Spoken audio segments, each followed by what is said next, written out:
오늘 레위기 그 17장을 같이 보고자 합니다. 레위기를 그 크게 4개의 윤리로 나누어 말씀을 드리고 있는데 1장부터 그 10장까지가 신앙 윤리라고 한다면 그 11장부터 17장까지가 그 생명 윤리라 그렇게 얘기할 수 있습니다. 실제로는 생명 또 가정 또 사회 나누면 또 나눌 수 있지만 실제로 다 함께 사람과 어우러져 살아가는 문제이기 때문에 칼로 물 베듯이 그렇게 나누어지지 이 칼로 두부 베듯이 그렇게 이제 나눠지지는 않겠죠. 그럼에도 이 18장은 가정에 대한 윤리가 주를 이루고 있고 19장은 사회에 대한 윤리가 주를 이루고 있습니다. 그래서 오늘 그 17장, 그 18장, 19장 이 생명윤리의 결론에 이르는 말씀하고 그리고 이제 가정윤리 그리고 이제 사회윤리 그렇게 좀 한꺼번에 볼 수 있으면 좋지 않겠나 해서 지난 시간 저희들 그 속죄일 대속죄일 그 16장까지 쭉 살폈는데요. 오늘 17장부터 함께 보도록 하시겠습니다. 여호와께서 모세에게 말씀하여 이르시되 이 아론과 그의 아들들과 이스라엘 모든 자손에게 말하여 그들에게 이르기를 여호와의 명령이 이러하시다 하라 하고 이제 말씀하시죠. 하나님의 명령이다 이렇게 되어 있습니다. 이스라엘 집의 모든 사람이 소나 어린 양이나 염소를 진영 안에서 잡든지 진영 밖에서 잡든지 먼저 회막문으로 끌고 가서 여호와의 성막 앞에서 여호와께 예물로 드리지 아니하는 자는 피 흘린 자로 여길 것이라. 그가 피를 흘렸은즉 자기 백성 중에서 끊어지리라. 그런즉 이스라엘 자손이 들에서 잡던 그들의 제물을 회막문 여호와께로 끌고 와서 제사장에게 주어서 화목제로 여호와께 드려야 할 것이요 제사장은 그 피를 회막문 여호와의 제단에 뿌리고 그 기름을 불살라 여호와께 향기로운 냄새가 되게 할 것이라. 그들은 전에 음란하게 섬기던 순염소에게 다시 제사하지 말 것이니라. 이는 그들이 대대로 지킬 영원한 규례니라. 너는 또 그들에게 이르라. 이스라엘 집 사람이나 혹은 그들 중에 거류하는 거류민이 번제나 제물을 드리되 회막문으로 가져다가 여호와께 드리지 아니하면 그는 백성 중에서 끊어지리라. 이 제물에 관계된 이야기인 것처럼 보이지만 실상은 고기를 먹을 때 이야기이죠. 그 하나님 앞에서 이 고기를 먹는다고 할 때 그 하나님이 주신 것을 우리가 감사하게 먹는다. 그래서 감사를 표현하는 것도 참 중요하고, 그리고 이 짐승을 잡을 때 절차에 따라 잡지 않고 들판에 나가서 잡다 보면 그 우상에게 제사하던 그런 모습들을 본받아 가지고 또 이상한 삶을 살아갈 수 있다는 거예요. 그래서 이 사도행전 15장을 보면 이방인들이 제일 먼저 기독교인이 되었을 때에도 우상 제물은 먹지 말도록 특별히 부탁을 하십니다. 또 피도 먹지 말도록, 그리고 이제 음행하지 말도록 그렇게 이제 말씀하시는데 이 17장에 거기에 아주 중요한 내용들이 담겨 있는 것이죠. 아무 음식이나 누구들과 함께 함부로 먹다 보면 우상 숭배에 참여할 수도 있고 또 하나님이 원하지 않은 것도 할 수 있으니까 일절 조심하라 그렇게 말씀하신 거예요. 또 무엇보다 이어서 말씀하신 것을 보면 10절 봅시다. 이스라엘 집 사람이나 그들 중에 거류하는 거류민 중에 무슨 피든지 먹는 자가 있다면 내가 그 피를 먹는 그 사람에게는 내 얼굴을 대하여 그를 백성 중에서 끊어버릴 것이다. 그러니까 아무 이 고기를 먹어서도 안 될 뿐더러 실제로 허락된 고기를 먹어도 피는 절대 먹지 말도록 그렇게 부탁하신 거예요. 그래서 이방인들이 기독교인이 되었을 때 우상 제물에 참여하지 않도록 그 문화적인 문제일 수 있죠. 그리고 피는 또 절대 먹지 않도록, 목매어 죽인 것도 먹지 않도록 그렇게 부탁을 하십니다. 11절 보면 이렇게 말씀하십니다. 육체의 생명은 그 피에 있음이라. 내가 이 피를 너희에게 주어서 제단에 뿌려 너희 생명을 위하여 속죄하게 하였나니 생명이 피에 있으므로 피가 죄를 속하느니라.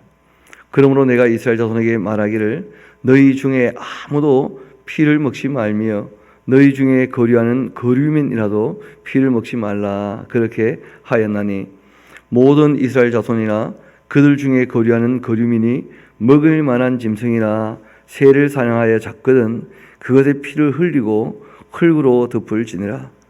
모든 생물은 그 피가 생명과 일체라.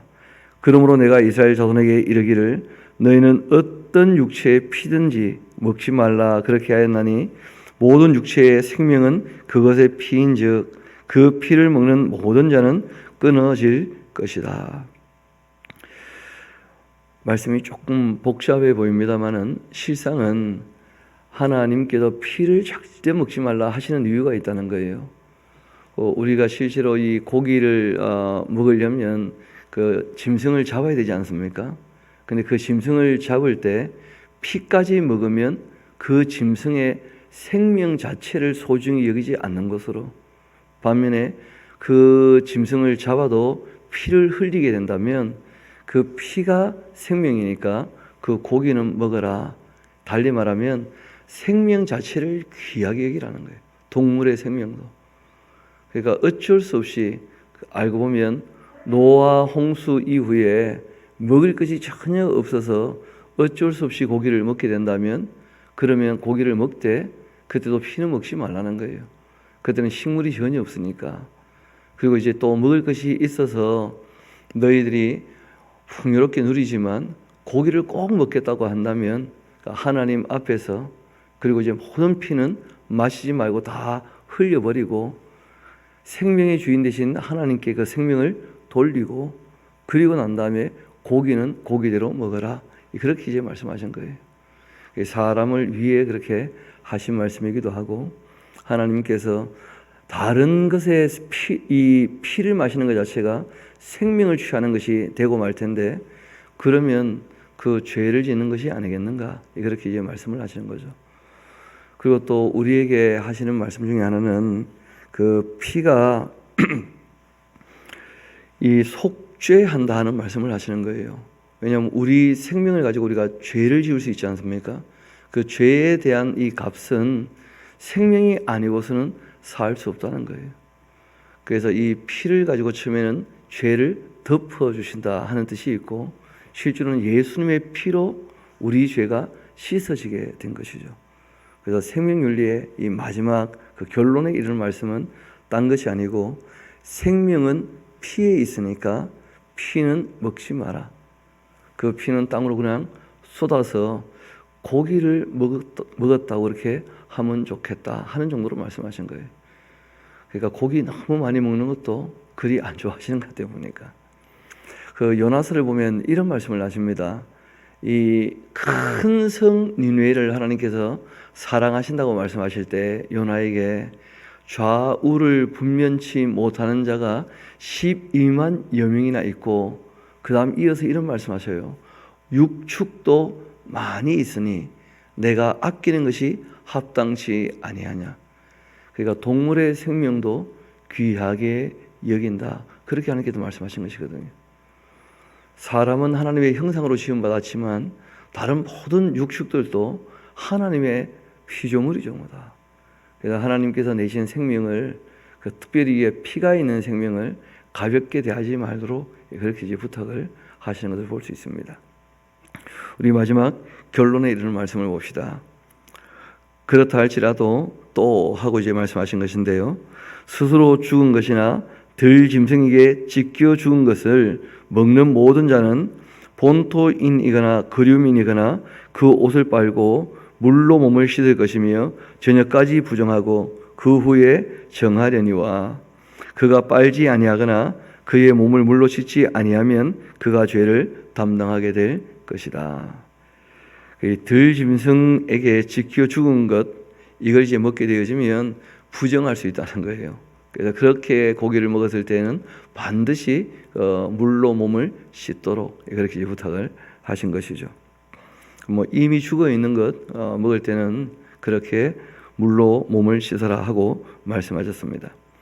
이 18장은 그 가정윤리라 하는 것이 딴 게 아니고 성윤리가 가정윤리의 중심이 되어 있죠.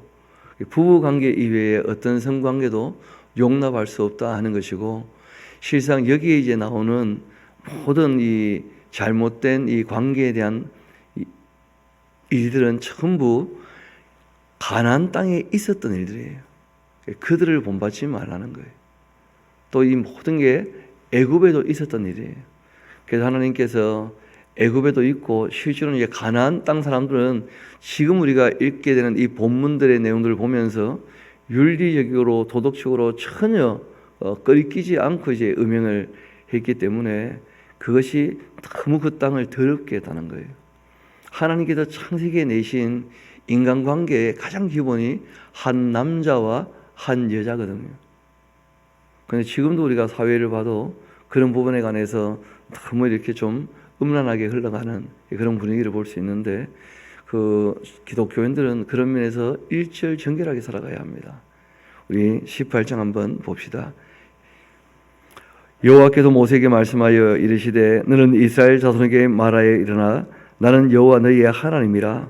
너희는 너희가 거주하던 애굽 땅의 풍속을 따르지 말며 내가 너희를 인도할 가나안 땅의 풍속과 규례도 행하지 말아야 한다. 너희는 나의 법도를 따르며 내 규례를 지켜서 그대로 행하라. 나는 너희 하나님 여호와이니라. 너희는 내 규례와 법도를 지키라. 사람이 이를 행하면 하고 말씀하신 거예요. 그로 말미암아 살리라. 나는 여호와이니라.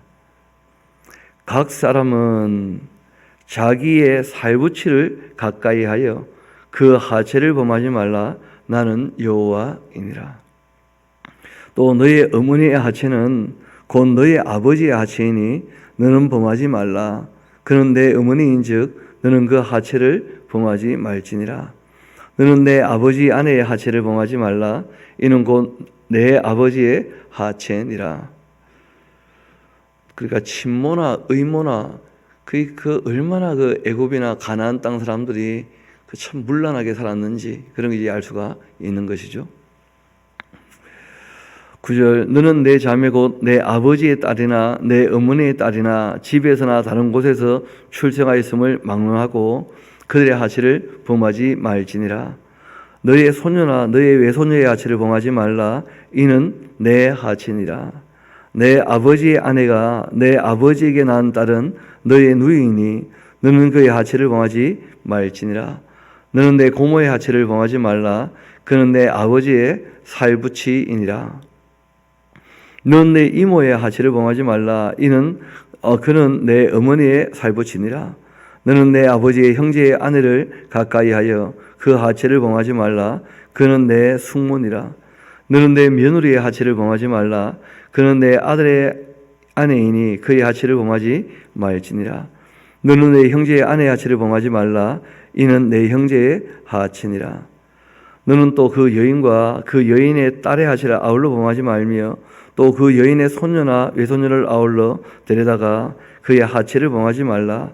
그들은 그의 그 살부치이니 이는 악행이니라.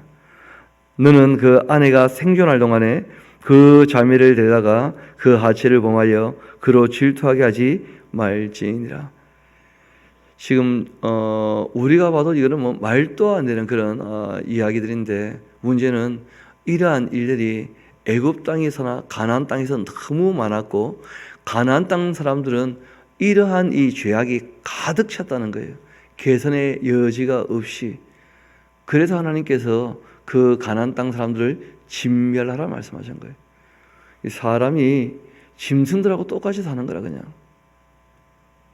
하나님 용납할 수 없다는 거예요. 하나님이 내신 윤리가 있는데, 사람의 그 도리가 있는데 기본적인 그걸 넘어서는 거 용납할 수 없다는 거예요. 문제는 이것이 문서로 법적으로 규정된 것이 없으니까 사람들이 그냥 마음에 일어나는 음욕대로 행하고 마는 거예요. 그래서 그렇게 이 동물적으로 살아가는 것 하나님 원하지 않습니다. 이어봅시다. 19절. 너는 또 여인이 월경으로 불결할 동안 그에게 가까이하여 그 아체를 범하지 마라. 또 너는 내 이웃의 아내와 동침하여 설정함으로써 그 여자와 함께 자기를 더럽히지 말아라. 너는 결단코 자녀를 또 몰래게 주어서 불로 통과하게 함으로써 너희 하나님의 이름을 욕되게 하지 말라. 나는 여호와이니라. 너는 여자와 동침함 같이 남자와 동침하지 말라. 이는 가증한 일이다. 너는 짐승과 교합하여서 자기를 더럽히지 말며 여자는 짐승 앞에 서서 그것과 교합하지 말라. 이는 문란한 일이다. 다 이 악한 일들을 그들이 했다는 거 아니겠어요? 그 여성들의 몸에는 특별한 이제 일들이 있게 되어지는데 그 존중해주고 조심해야 한다 하는 말씀을 하신 것이죠. 그 남자랄지라도 아내의 몸은 그 아내의 것입니다. 그래서 그 아내의 몸을 소중히 대해주라는 거예요. 그리고 또 이어 말씀하신 것이 자기 욕심 때문에 자녀를 몰래게 바치고 죽이고 그런 짓 하면 안 돼요. 그렇지 않습니까? 여러분, 이 자녀는 나의 소유가 아니고 하나님의 소유이고 독립된 인격이거든요. 그런데 고대 사회에는 자기 자녀를 자기 소유로 오해했다는 거예요. 그래서 자기 욕심을 이루려고 신에게 자기 아들을 제물로 바치는 거예요. 하나님 그런 거 참 못마땅히 하시는 거예요. 모든 사람은 각자 독립된 인격인데 자기에게 맡겨졌다고 본인이 조금 보살펴줬다고 마치 자기의 소유처럼 노예처럼 함부로 다루는 그런 일들이 있었다는 거죠. 그래서 우리가 가정윤리에 있어서 부부 관계뿐 아니고 부모와 자녀 관계도 꼭 기억해야 될 필요가 있는 것이 신약에 와서 좀 더 명료하게 말씀하셔요. 당연히 자녀는 말씀하신 대로 부모를 공경해야 되겠죠. 또 주 안에서 순종하는 것이 항상 옳습니다. 이것이 약속이 있고 그리고 첫째 되는 계명이죠. 인간관계에 있어서. 그렇게 하면 땅에서 잘 되고 장수할 것이다 하는 하나님께서 약속을 주셨어요. 똑같이 부모는 자녀를 결코 노엽게 하지 말라 하고 부탁하신 거예요. 그래서 몇 번 반복해서 말씀드립니다마는 상대의 그 인격을 짓밟거나 그 양심을 인정해 주지 않으면 누구라도 노엽게 되어져요. 사람은. 그게 가장 기본이거든요. 인간의 가장 기본 권리가 인격과 양심이 지켜지는 것이고 유지되는 거예요. 선택의 그 자유와 의지의 그 자유, 그리고 그 사람이 판단한 것에 관하여 존중받는, 이것이 가장 기본이 되거든요. 그래서 마땅히 행할 길을 아이에게 가르치지만 그 한 12살쯤 넘으면 성인인데 그 성인이 되는 그 실제로는 이제 15세 이상 되어지면 완전히 이제 독립된 성인이거든요. 그런데 그 인격을 완전히 무시하고 마치 자기의 노예나 종처럼 자기의 부속되는 존재인 것처럼 그렇게 함부로 대하는 것은 그 기독교인의 자세가 아닌 것이죠. 그래서 여기에서 가장 기본되는 그런 표현들을 하신 거예요.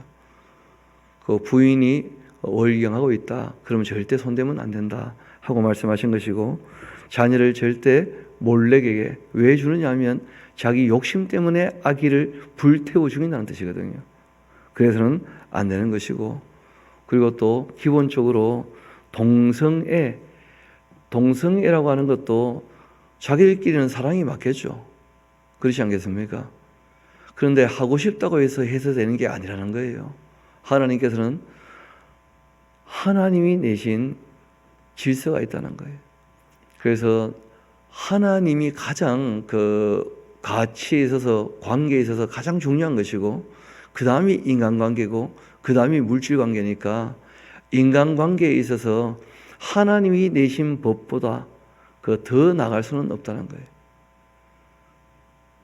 그 여호사밧이라는 왕이 있었습니다. 그 남왕국에. 그런데 하나님이 악하게 여기시는 이 오므리 왕조 아합 가문과 너무 가까이 지내는 거예요. 그래서 하나님께서 예언자를 보내셔서 하신 말씀이 있습니다.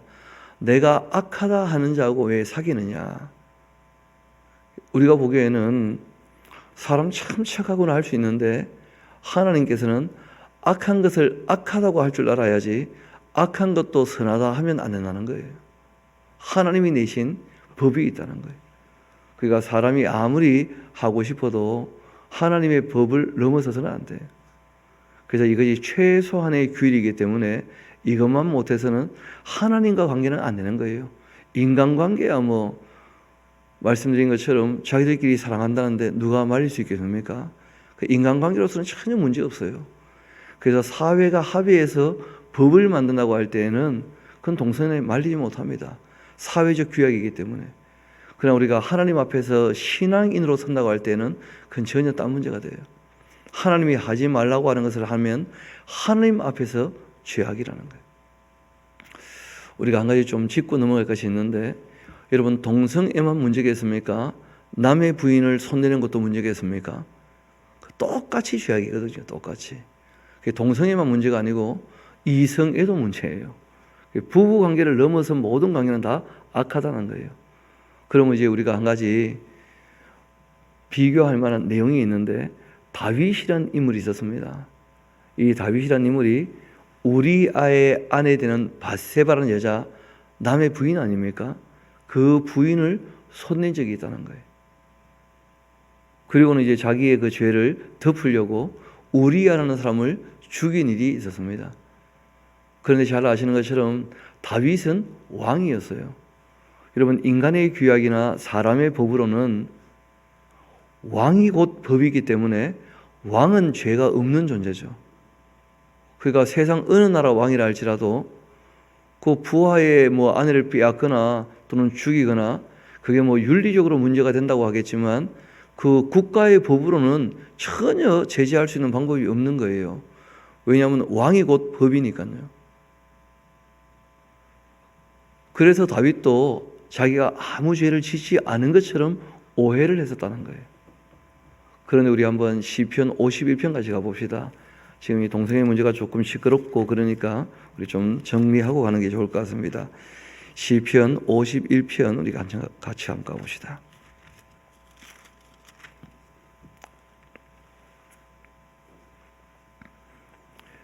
거기 보면 다윗의 시고 인도자를 따라 부르는 노래이며 다윗이 밧세바와 동침한 후에 선지자 나단이 그에게 왔을 때, 그러니까 자기가 인간의 그 법으로서는 죄를 짓지 않았다고 생각했지만 하나님의 자녀로서 하나님의 권속으로서 자기가 어떻게 했는가라는 것을 깨닫게 되었을 때에는 나는 죄인이구나 하는 것을 인정했다는 거예요. 그럴 수밖에 없죠. 한번 봅시다. 하나님이여 주의 인자를 따라 내게 은혜를 베푸시며 주의 많은 긍휼을 따라 내 죄악을 지워 주소서. 나의 죄악을 말갛게 씻으시며 나의 죄를 깨끗이 제하소서. 무릇 나는 내 죄가를 아오니 내 죄가 항상 내 앞에 있나이다. 그 4절 곧 좀 줄쳐놓으시더니 표시하면 좋겠습니다. 내가 주께만 범죄하여, 보이십니까? 이게 무슨 말이냐면 사람이 내는 법을 어기지 않으면 사람들끼리는 죄가 아니라 할 수 있다는 거예요. 그러니까 우리가 민주주의 국가로 헌법을 만들거나 아니면 입법을 내가지고 법을 개정할 때 동성애에 대하여 그 인정하는 법을 만드는 것, 우리 기독교인이 그걸 못 말립니다. 왜냐하면 사회적 규약이기 때문에 그거는 말릴 수 없어요. 이거는 신앙에 대한 문제입니다.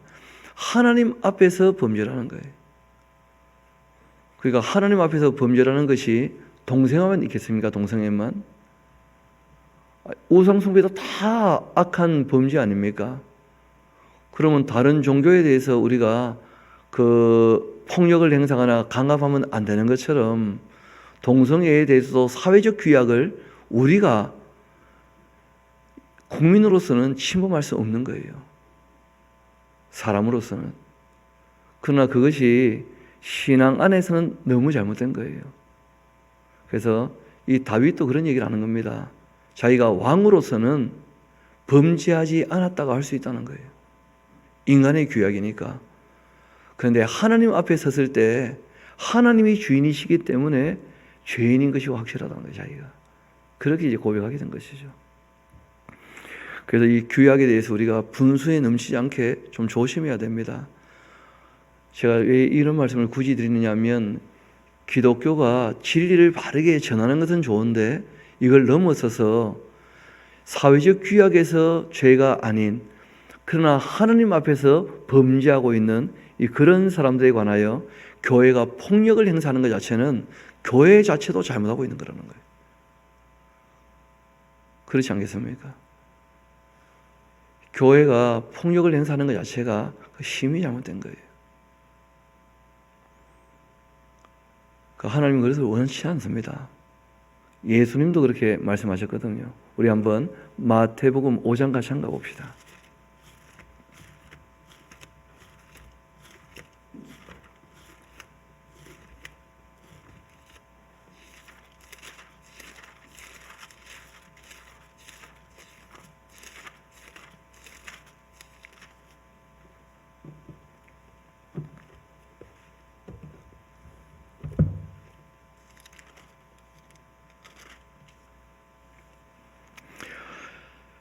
마태복음 5장 제가 38절부터 한번 읽어드리겠습니다. 또 눈은 눈으로 이는 이로 갚으라 했다는 것을 너희가 들었으나 나는 너희에게 이르노니, 그 다음 줄쳐놓으시면 좋을 겁니다. 악한 자를 대적하지 말라, 이렇게 부탁하셨어요. 누구든지 내 오른뺨을 치거든 왼편도 돌려대며, 또 너를 고발하여 속옷을 가지고자 하는 자에게는 겉옷까지도 가지게 하며, 또 누구든지 너를 억지로 오리로 가게 하거든 그 사람과 심리를 동행하고, 너에게 고하는 자에게 주며 너에게 꾸고자 하는 자에게 거절하지 말라. 그러니까 악한 자라 할지라도 기독교인은 폭력적으로 대적하거나 그렇게 해서는 안 되는 거예요. 우리가 핍박을 받고 순교한다 할지언정 우리가 악한 자라고 해서 대적하면 안 되는 거예요. 예수님이 부탁하신 것이거든요. 그런데 교회가 조금 옳다고 해서 남들보다 윤리적으로, 그리고 남들을 힘으로 강제하려고 그러고 강압하려고 하는 것은 그건 잘못된 자세입니다. 우리 조금 더 가봅시다. 로마서 우리 1장 같이 한번 가봐요.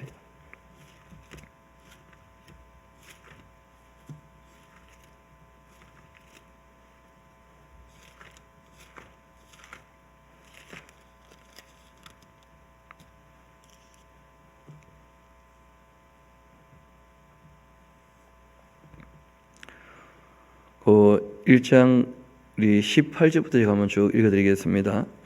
결론은 이제 26절쯤 나게 될 텐데, 그 로마서 1장 17절, 하나님의 육이라 그래요. 그러니까 하나님이 내버려 둔 사람들, 하나님의 진노가 불의로 진리를 막는 사람들의 모든 경건하지 않음과 불의에 대하여 하늘로부터 나타나나니, 이는 하나님을 알만한 것이 그들 속에 보임이라.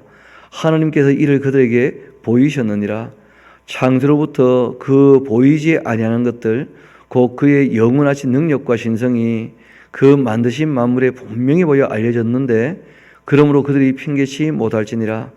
하나님을 존재하신다는 것을 알면서도 그 하나님을 영화롭게도 아니하며 감사하지도 아니하고, 오히려 그 생각이 허망하여지며 미련한 마음이 어두워졌나니, 스스로 지혜 따나 어리석게 되어서 그 천지 만물을 창조하신 썩어지지 아니하는 그 하나님의 영광을 자기 욕심을 가지고요, 썩어질 사람이나 새와 짐승과 기어다니는 동물 모양의 우상으로 바꾸어 버렸다는 거예요. 그러니까 우상 숭배도 다 악한 거죠. 그러므로 하나님께서 그들을 마음의 정욕대로 더러움에 어떻게 하셨다고요? 내버려 두셨다는 거예요. 하나님이 내버려 두신 거예요. 그러니까 우리가 강제할 수 없다는 거예요. 그래서 신약 어디도 그 우상 숭배하는 자들에 관하여 잘못되었다고 우리가 얘기를 하고 도를 전할 수는 있지만 신전을 파괴하고 그런 짓은 안 합니다. 어떤 사도도 그런 일을 하신 분은 없어요. 이어봅시다. 하나님이 내버려 두셨으니까 하나님이 심판하실 겁니다. 이어 그러므로 하나님께서 그들을 마음의 정욕대로 더러움에 내어버려두사 그들의 몸을 서로 복되게 하게 하셨는데 이는 그들이 하나님의 그 진리를 거짓 것으로 바꾸어 피조물을 조물주보다 더 경배하고 섬김이라. 주는 곧 영원히 찬송할 이시로다. 아멘. 이 때문에 하나님께서 그들을 부끄러운 욕심에 내버려 두셨으니 곧 그들의 그 여자들도 순리대로 쓸 것을 받고 영리로 쓰며 또 그와 같이 남자들도 순리대로 여자 세기를 버리고 서로 향하여 음욕이 부릴 듯하며 남자가 남자와 더불어 부끄러운 일을 행하여 그들의 그릇 때문에 상당한 보응을 그들 자신이 받았느니라. 그러니까 하나님께서 내버려 두시는 사람들이 있다는 거예요. 그런 사람들에 관해서 기독교가 강제하거나 강압하는 것은 바른 자세가 아닙니다. 그래서 우리가 신앙 안에서 하나님 말씀을 따라 살자 할 때에는 얼마든지 교육이 가능하지만 사회적 합의로 무슨 법을 만들 때에 우리가 강제할 수 없는 것들이 있다는 거예요. 그래서 그런 걸 우리가 좀 유의할 필요가 있습니다. 우리 다시 본문으로 돌아옵시다. 레위기 18장으로.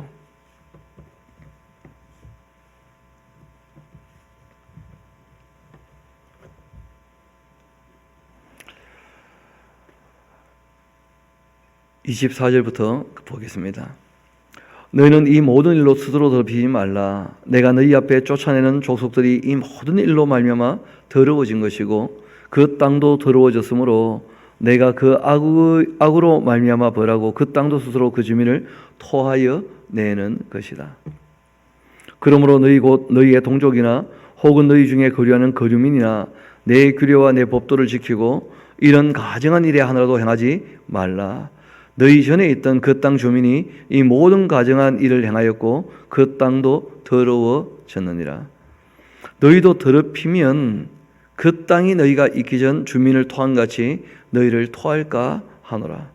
이 가증한 모든 일을 행하는 자는 그 백성 중에서 끊어지리라. 그러므로 너희는 나의 명령을 지키고 너희가 들어가기 전에 행하던 가증한 풍속을 하나라도 따름으로 스스로 더럽히지 마라. 나는 너희의 하나님 여호와이니라. 그러니까 애굽을 심판하시는 것은 하나님이 하시는 것이고 이스라엘 백성들은 애굽 사람들을 죽이면서 나온 게 아니지 않습니까? 그러니까 각 사람이 자기 행할 것을 행할 수 있다는 거예요. 남의 인격과 남의 양심은 우리가 침범할 수 없습니다. 예수님도 가룟 유다의 인격이나 양심을 침해하지 않으셔요. 심지어는 예수님을 팔아먹으려고 나가지만 예수님께서 말리지 않습니다. 가서 내 할 바를 하라. 그렇게 하신 거예요. 그래서 우리가 하나님 앞에서 어떤 자세로 살지와 함께 다른 사람을 대할 때 또 어떻게 해야 될지도 생각해야 됩니다. 내 손에 조금 힘이 있다고 남을 강제하거나 강압하는 것은 그 자체가 가장 먼저 된 오류라는 거예요. 당연히 동선이 잘못되었죠. 그러나 그는 우리가 신앙 안에서 하나님 앞에 범죄하는 것이지 자기들끼리 음욕이 부를 듯 일어나는 것 동성애만 문제겠습니까? 제가 보니까 나이트클럽에 원나잇 얼마나 많아요. 그 하나님 다 똑같이 싫어하시는 것이거든요. 그렇지 않습니까? 그러면 교회가 똑같이 나이트클럽 가서 데모해야 될 거 아니에요. 그러면 동성애 반대하듯이 수집을 저렇게 열어가지고 음란하게 사는 거 다 방해해야 될 거 아니에요. 유독 동성애만 얘기하는 것 자체가 문제라는 거예요. 그리고 거기에서 폭력까지 행사하고 있다는 얘기를 들으니까 그건 신앙인의 자세가 아니라고 보는 겁니다.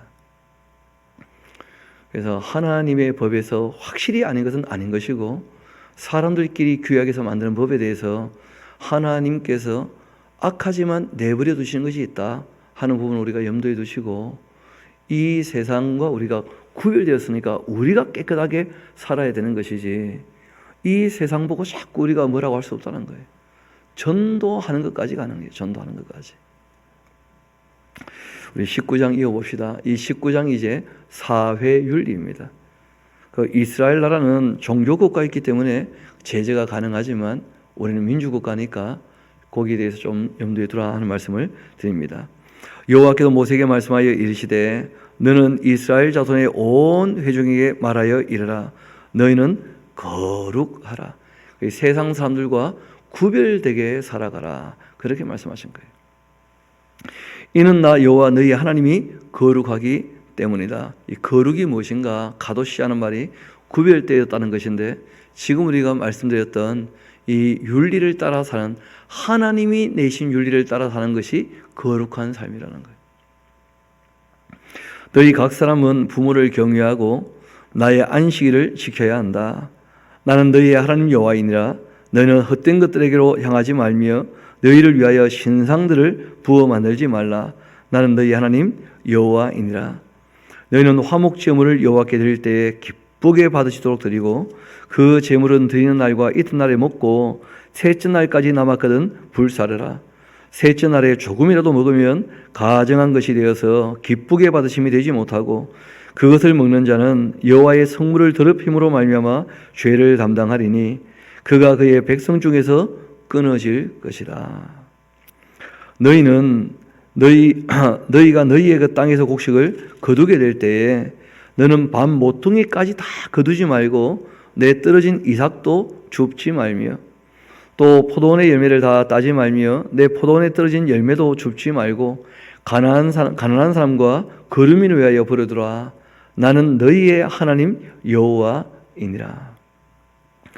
그러니까 사회 윤리의 가장 기본이 뭐냐면 구제라는 거예요. 구제. 근데 구제하는 방법을 특별히 말씀을 하셨는데, 이 내용을 예수님께서 해석을 하실 때 오른손이 하는 일을 어떻게 하라는 거예요? 왼손이 모르게. 그러니까 내가 뭐 한복 이렇게 콕 쥐어주는 것도 뭐 할 수 있는 일이겠지만, 실상은 밤 모퉁이를 베지 않으면 그들이 와서 스스로 베어가도록, 그러니까 자기가 일해서 가져가는 것처럼 그렇게 하면 좋겠다 하고 말씀하신 거예요. 떨어진 나락을 줍지 않도록. 이게 더불어 살아가는데 가장 기본이라는 거죠. 뭐 그 당시에는. 그런데 우리가 룻기를 보면 보아스는요, 모퉁이를 베지 말고 떨어진 거 줍지 말라 정도가 아니고 좀 흘려주라 이렇게 부탁을 하는 거예요. 좀 집어주어라.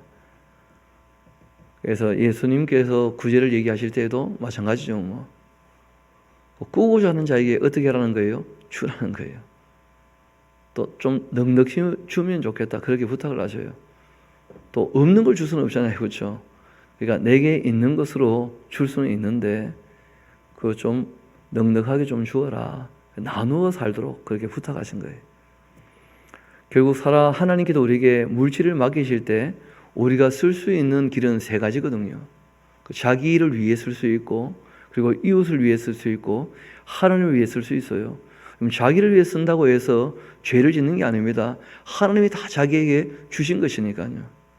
그런데 성경이 얘기하는 것은 뭐냐면, 자기에게 주신 것을 다 누리고 다 쓰면 이 땅에서 충분히 즐거웠으니까 하늘에서는 상이 없다고 말씀하신 거예요.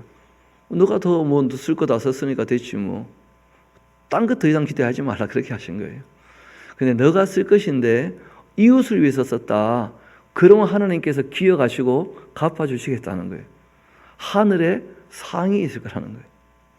또 너희가 쓰라고 내가 줬는데 너희가 자기를 위해 쓰지 않고 아꼈다가 하늘을 위해 쓴다. 그러면 내가 또 거기에 대해서 꼭 기억하지 하고 말씀하신 거예요. 뭐 자기를 위해서 쓰는 것이야 뭐 죄가 있어요. 자기가 번 돈 자기가 쓴다는데 그 죄를 짓는 거 아니에요. 그런데 하늘에 아무것도 없을 겁니다. 하늘에 쌓아두는 유일한 이 방법이 있는 것이죠. 그 구제와 선교라는 거예요. 그리고 예수님께서 그 예화를 드신 것이 하나가 있었는데 그 부자에 대한 이야기죠. 하나님이 진짜 많이 부어주셨다는 거예요. 본인이 쓸 것보다 더 많이 주셨을 때에는 이유가 있는 거죠. 그런데 이 부자는 창고를 하나 더 지으려고 그래요. 그래가지고 뭐 내 영혼아 하면서 막 배부르다 하면서 억수 기분 좋아했거든요. 그래서 예수님께서 오늘 내가 너의 영혼을 가져가면 어떻게 되겠는가 하는 말씀을 하시면서 욕심 가지고 살지 않도록 특별히 부탁을 하신 그런 예화가 있어요. 예수님의 말씀 중에. 이 늙은 부자, 하나님이 부어주셨던 이 부자, 그 마음에 이웃도 없고 하나님도 없으니까 하나님이 부어주셨는데 좀 괘씸한 거예요. 그렇지 않습니까? 제가 말씀드렸지만 죄는 아닐 겁니다. 그렇죠? 자기가 벌어서 자기가 먹고 산다는데, 그런데 누가 주셨는지를 생각하면 좀 달라질 수 있어요. 자기가 수고해서 자기가 다 번 것처럼 보이지만 그 지혜도 그 능력도 다 누가 주신 것입니까? 하나님이 주신 것이거든요. 그래서 하나님께서 내가 부어줬는데 너만 위해 사냐? 그리고 하나님께서 좀 탐탁지 않게 보시는 거예요. 괘씸하게 생각하시고. 그러니까 우리에게 맡겨주신 거 어떻게 쓸지는 스스로 잘 교모 있게 판단하셔서 분수에 넘치는 않되, 저는 목회자니까 부탁을 드린다면 하늘에도 많이 쌓아둘 수 있게 되기를 소망합니다. 하나님께서 기뻐하실 거예요. 우리 다시 본문의 말씀으로 돌아옵시다. 그러할 때, 이제 구제할 때 그 도움 받는 사람이 부끄러워지지 않도록, 이게 또 가장 기본이죠. 그렇죠? 인격적으로. 11절 너무 당연한 말씀이죠. 너희는 도둑질하지 말며 속이지 말며 서로 거짓말하지 말며 너희는 내 이름으로 거짓 맹세함으로써 너희 하나님의 이름을 욕되게 하지 마라. 나는 여호와이니라. 그렇게 부탁을 하신 거예요. 또 너는 내 이웃을 억압하지도 말고 착취하지도 말며 품꾼의 삿을 아침까지 밤새도록 내게 두지 말라. 그러니까 돈을 움키고 있는 사람이 그 노동을 한 사람에게 그 돈을 흘려줘야 될 때, 그때 갑질하지 말라는 거예요. 당연히 일한 거 받아가는 사람에게 자기가 줘야 될 입장에 있다고 해가지고 갑질을 하거나 그 억압을 하거나 못되게 구는 거, 하나님 그것 용납하지 않으십니다. 그러니까 아랫사람은 없는 거예요. 이런 모든 사람이 다 하나님의 형상입니다. 다 형제고 다 자매며 하나님만 위에 계시고 모든 사람은 다 하나님의 형상 아닙니까?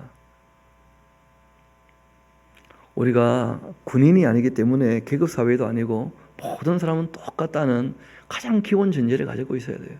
다 하나님의 형상이다. 남이 없다는 거죠. 그래서 물질을 흘려보낼 때 절대 갑질하지 않도록. 이건 단지 물질이 문제가 아닙니다. 지식이 많은 사람은 지식 없는 사람을 무시하고 갑질하는 것이고, 권력 있는 사람은 권력 없는 사람을 함부로 하대하면서 갑질하는 것이고, 그런 짓 하지 말라는 거예요. 예수님은 하나님의 아들 하나님이신데 섬김을 받으러 오신 것이 아니라 섬기러 오셨고, 자기를 비워서 종의 형체를 가지시되 사람이 되셨고 죽기까지 순종하셨다는 거예요. 그 예수님을 본받아야 하지 않겠는가? 그것이 바울이 빌립보 교회 성도들에게 하신 말씀이거든요. 나보다 남을 어떻게 하라는 거예요? 좀 더 낫게 여겨라. 그래서 나에게서 돈이 흘러가서 그 사람이 일한 것들을 갚아준다 할지라도 함부로 대하지 않도록 조심해야 됩니다. 그래서 내 이웃을 억압하면 안 되고 착취하면 안 된다. 힘이 있으니까 억압하고 착취하는 것이거든요. 품꾼의 삭을 아침까지 밤새도록 내게 두지 마라. 일꾼이 하루 일해야 하루 먹고 산다는데 당연히 일하면 그 즉시로 줘야죠. 그걸 움켜쥐고 네 받으려면 뭐 이거 해라 저거 해라 더 시키고, 그 아주 악한 짓이에요. 그 천국 못 갑니다. 그렇게 하면. 이어봅시다. 너는 귀먹은 자 저주하지 말며 그 맹인의 앞에 장애물을 놓지 말고 너희의 하나님을 경외하라. 그러니까 사회적 약자, 특별히 장애인을 대할 때 하나님을 경외하는 마음으로 하나님 대하듯이 정말 조심스럽게 대해주라는 거예요. 도움이 되도록. 그래서 한번 저희 교회도 기회가 되면 그 장애인들을 우리가 일상적인 생활에서 대할 때 어떻게 대하는 것이 그분들에게 도움이 되는지, 그분들 얘기를 좀 들어봐야 되거든요. 내가 생각할 때 이러면 도움 되겠지, 도움 안 될 때가 있다는 거예요. 오히려 방해가 되고, 그분들이 이런 식으로 나를 도와주시라 하는 부분이 있을 수 있거든요. 그래서 그런 부분을 우리가 한번 배울 수 있는 기회가 있으면 좋겠다 싶습니다. 뭐 내년 장애인의 날이나 이렇게 우리가 특별히 좀 생활 때가 되어지면 그런 분들 중에 우리가 한두 분 좀 모시고 우리가 어떻게 더불어 살아갈지 이런 거 한번 얘기하면 좋겠죠. 성경은 말씀하십니다. 귀 먹은 자라고 해서 저주하면 안 되는 것이고, 맹인 앞에 장애물을 놓거나 그러면 안 된다. 똑같이 대하라는 거예요. 가장 기본이 인격을 인격적으로 대하라는 거예요. 그것이 하나님을 경외하는 가장 기본이라는 거죠. 너는 또 재판할 때 불의를 행하지 마라. 정의와 공의가 행해져야지. 정직과 공평, 이게 이제 안 되면 불의가 다 되고 마는 것이죠. 가난한 자라고 편들어줘서도 안 되는 것이고 세력 있는 자라고 해서 두둔해서도 안 된다. 재판은 공정하게, 공평이 가장 기본이에요.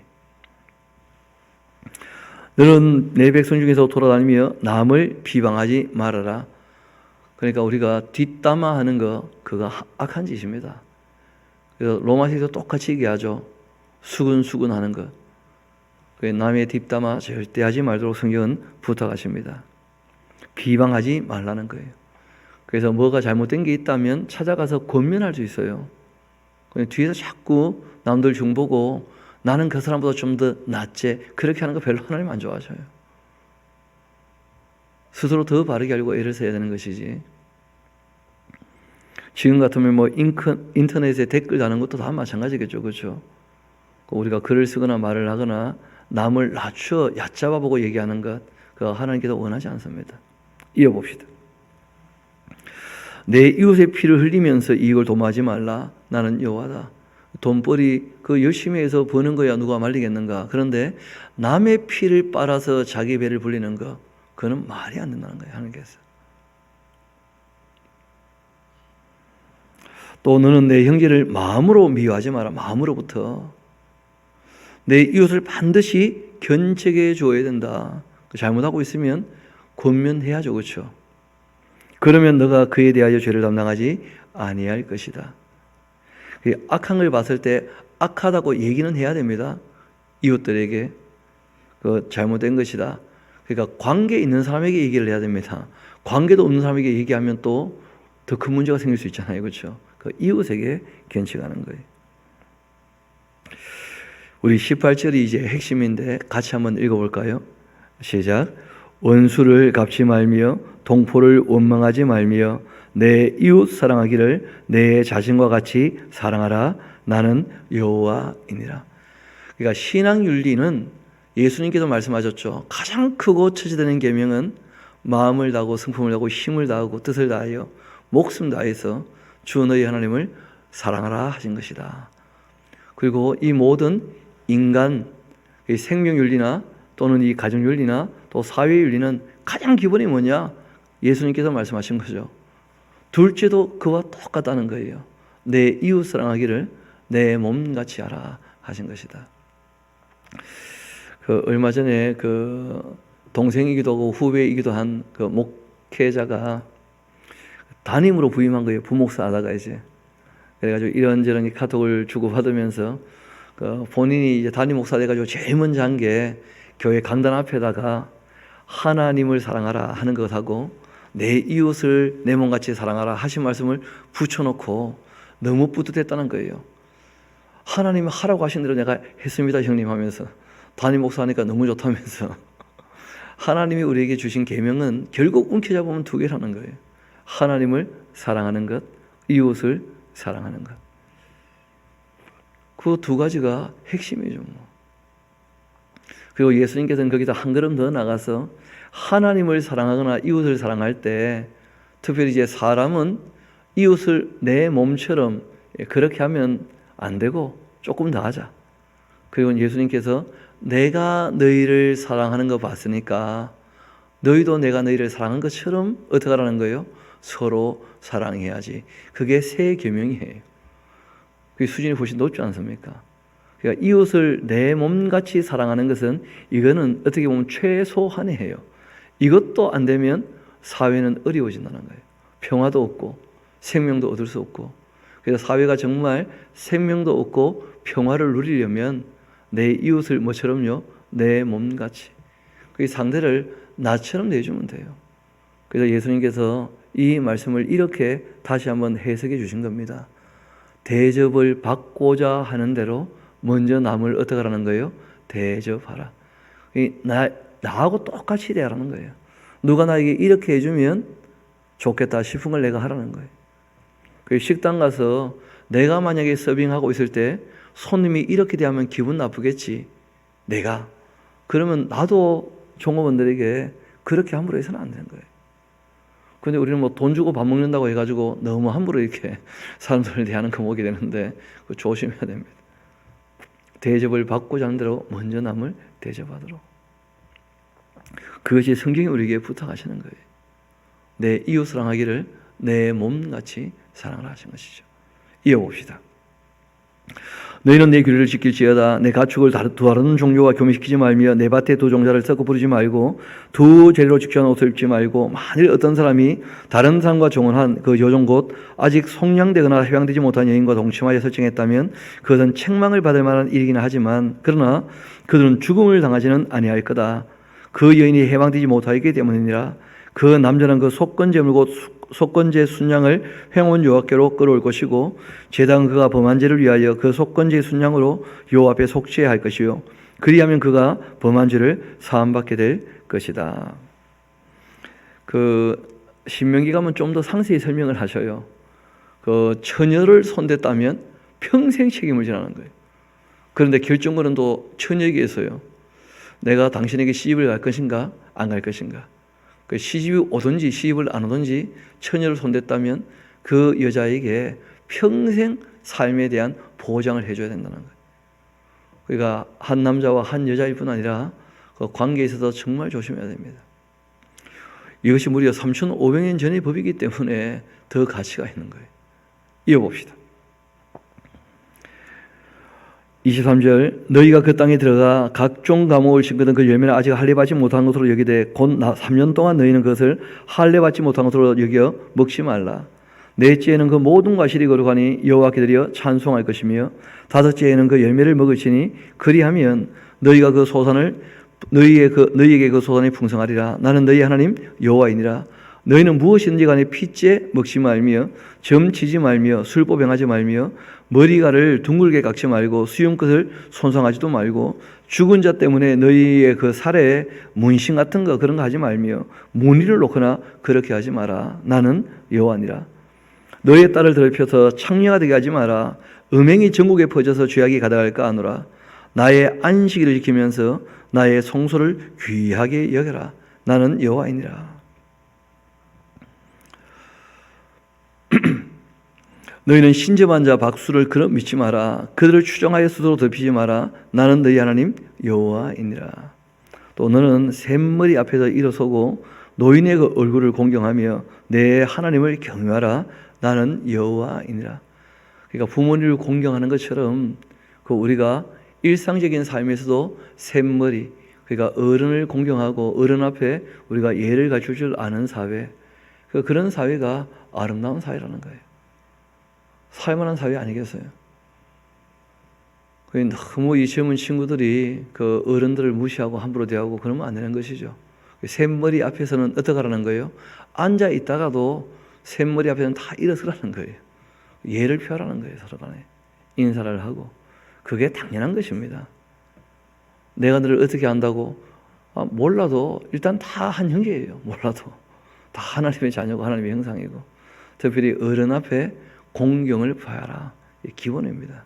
예를 갖추어라 하신 것이죠. 그것이 하나님을 어떻게 하는 거예요? 경외하는 첫걸음이라는 거예요. 이 땅에서 자기보다 그 선배되는 사람, 자기에게 어른되는 그들 앞에 예를 갖추는 것이 그게 신앙생활이에요. 하나님을 경외하는 것. 이어봅시다.